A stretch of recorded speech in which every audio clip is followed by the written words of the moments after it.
व्यास जी ने 2 ही वचन गाए हैं। कितने पुराण? 18।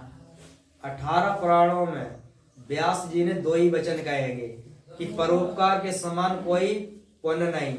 लोग कहते हैं कि ऐसा हम क्या काम करें जिससे पुण्य हो जाए, यानी परोपकार करिए। परोपकार का मतलब, परोपकार नहीं जानते हो?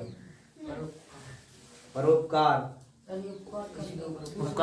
परोपकार का मतलब होता है किसी के ऊपर यानी कि किसी की रक्षा करना, ठीक है, दूसरे की सहायता करना, हेल्प करना, दूसरे की मदद करना, ठीक है, दूसरे की मदद करना।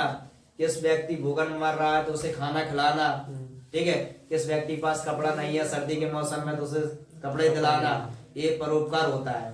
यानी कि दूसरों की भलाई के लिए, दूसरों की भलाई के लिए जो तुम कार्य करोगे वो क्या होगा? पुण्य होगा। उसे कहते हैं पुण्य। उसे क्या कहते हैं? उसे कहते हैं पुण्य, ठीक है। और दूसरे को दुख देने के लिए कोई पाप नहीं।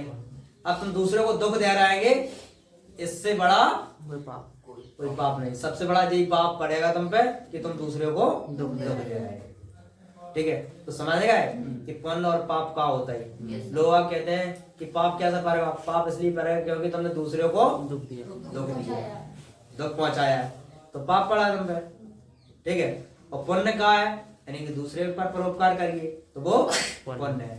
तो 18 पुराणों में यही 2 वचन है। 18 पुराण पढ़ियो, यही पूरी 18 पुराण में लिखी है जितनी, ये 2 चीजों में लिखी, पुण्य और पाप पे। तो पता चल गया है कि अपना पुण्य कहाँ है, वो परोपकार करिए पुण्य है, दूसरे को दुख पहुंचा के पाप पड़ेगा, ठीक है ना। आगे समझे?